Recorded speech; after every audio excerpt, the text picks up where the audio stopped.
That would be the accusation from the people that don't understand. And after many, many years of lies being told about me and my family. In the hushed grandeur of the Buckingham Palace library, beneath towering shelves of centuries-old volumes and the flickering glow of chandeliers, the royal family gathered to hear the monarch's last will and testament. A moment heavy with history and expectation, yet destined to fracture what fragile bonds remained. Charles, worn by illness but resolute in his duty, had carefully crafted a document meant not only to safeguard the continuity of the crown, but to signal his faith in the future of the monarchy. And when the words were read aloud, it became clear that his trust, his blessings, and his responsibilities would rest upon the shoulders of his eldest son.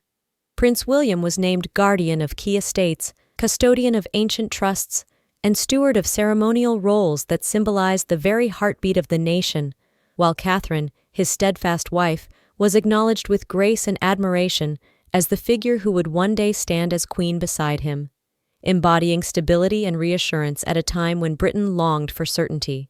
But conspicuously absent from this litany of honor was Harry, the younger son who once walked hand in hand with his brother behind their mother's coffin, a prince whose laughter had filled the corridors of Windsor, but who now found himself an outsider, listening to the formal words that all but erased him from the central narrative of royal duty. For Harry, the decision felt like a final severing, not merely of position, but of paternal love, as if his years of service, his tours in Afghanistan, and his sacrifices for crown and country had been quietly set aside, overshadowed by the choices he and Meghan made to carve their own path.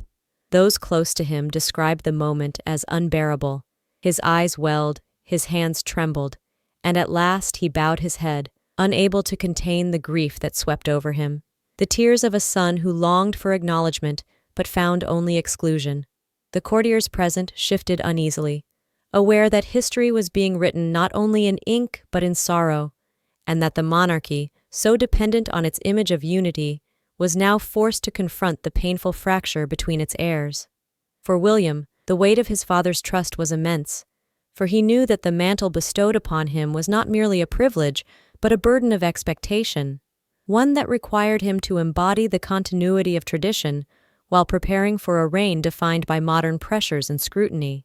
Catherine, poised yet pensive, offered silent support, her presence a reminder that the monarchy's strength often lies not in its proclamations, but in its quiet symbols of stability. Beyond the palace walls, the nation, already unsettled by Charles's fragile health, reacted with a mix of empathy and unease. Some saw the king's decision as a necessary consolidation of authority, while others mourned the sight of a son in anguish, excluded from the legacy of his birthright. And yet, in the king's final act, there was also a message unspoken but unmistakable, that the survival of the monarchy demanded clarity, that division could no longer be accommodated at the heart of the crown, and that while Harry's blood bound him forever to the dynasty, his destiny would unfold outside its central stage. Thus, in that dimly lit chamber, amidst the echoes of 1,000 years of kingship, the future was sealed, a throne prepared, a family divided, and a prince left weeping for the father who in life and in legacy had chosen duty above all else.